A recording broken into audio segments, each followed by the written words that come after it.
Hi guys, so it's Alex here at Fightstore Pro, and this is a live experiment, which means it's almost certainly going to go wrong.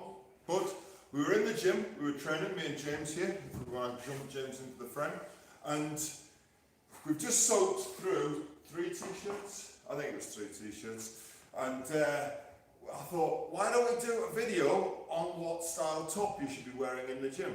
Now, absolutely do not be wearing a sweatshirt unless it's very cold weather, and of course in the gym it gets really cold in most gyms because most gyms actually don't have heating.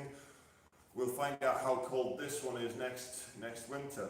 But the big question, really the big question, at least in MMA training, is should I wear a t-shirt, a rash guard, or maybe something in between? So I'm going to talk a little bit about what you typically see. Now, I've been told reliably that in the States, rash guards sell a lot less than t-shirts do, probably because of the hot climate in a lot of the states of America. But I see a lot of pictures with guys wearing rash guards in the States, so it's very difficult for me to say that for sure. But what I am going to say is if you're doing any form of grappling, yeah, this experiment's really going well with all these noises going off in every single location. James, can you just go and knock out whoever's just put that buzzer on? So we're going to start just by looking at rash guards. So let's start with rash guards. What is the reason for a rash guard?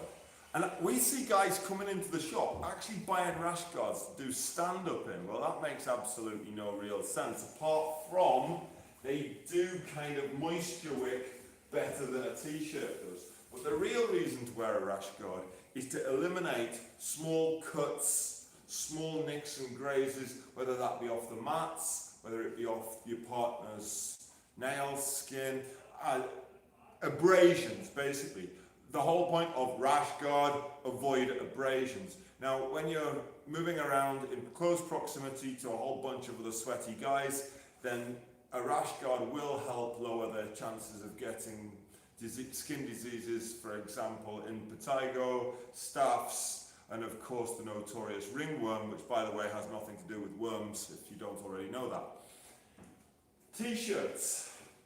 If you're doing stand-up, boxing, kickboxing, whatever, then a t-shirt's pretty much good enough for anything. The only downside is that they get soaky wet. Now this one, Raphael at Kingston Huntington in America was kind enough to give me. This is absolutely soaked through. I've just done 5 pad rounds and then a little bit of jiu-jitsu with James. I needed to change it halfway through in the end because it's absolutely soaked through. So for stand-up it's great, but it will, once it's wet, it's going to stay wet for the rest of the session.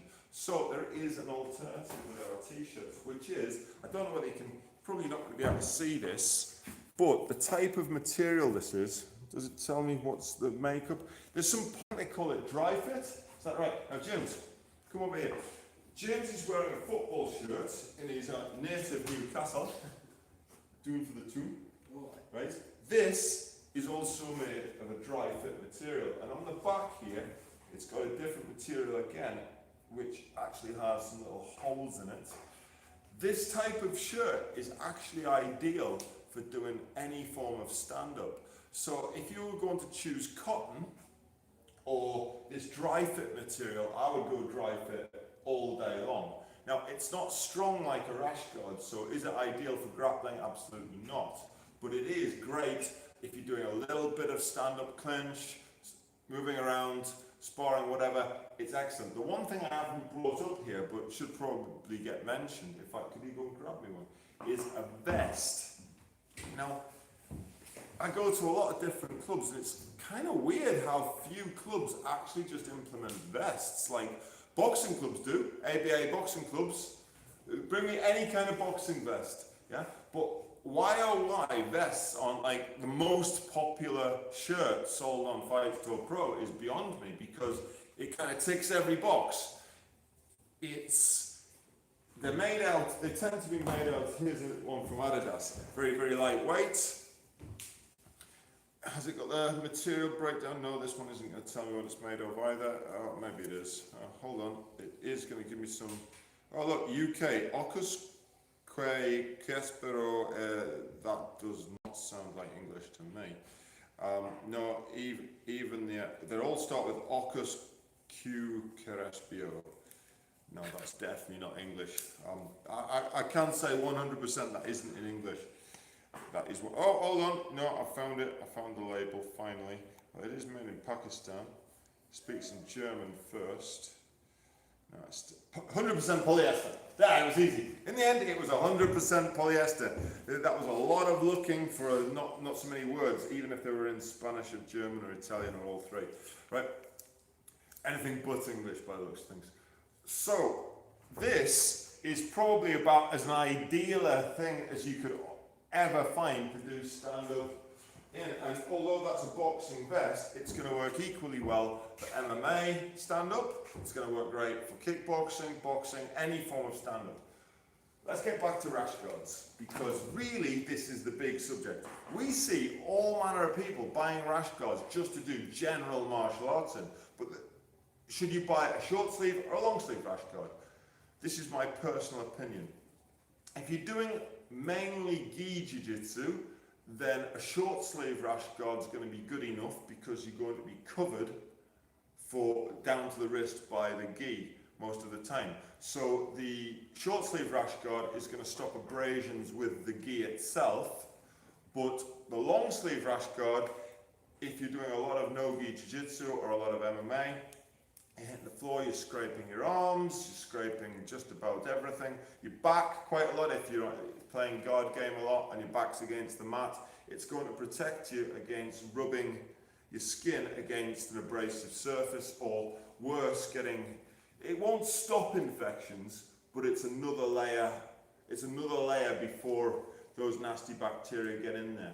So, and if you do have any of the above, if you find yourself to have any of those skin problems that I mentioned, one thing I should mention here is you actually have to stop training there and then. For you guys who haven't been gym rats for years and years, a lot of people go, oh, what's this? And then they go, oh, shrug their shoulders, go up to training, they train for a couple of weeks, infect the whole gym, and then the gym's got a massive problem. So if you do get any kind of skin problem, come up, get it checked out immediately, and stop training with anyone else until you know what it is. That's about as good as medical advice as I'm ever going to give. But consult a professional, not me. Definitely don't consult me. Yeah?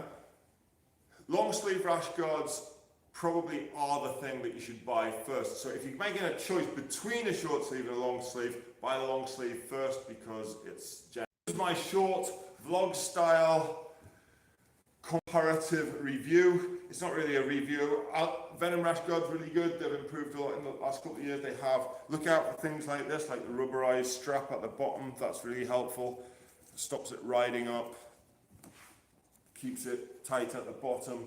I tend to like a wide neck on rash guards, but some people like the more closed neck style. Again, stops things getting down the side. But the moral of this story, if you're doing any form of grappling, then a rash guard is essential kit. But if you're mainly doing stand-up, look out for a dry fit style t-shirt, or even better, a vest.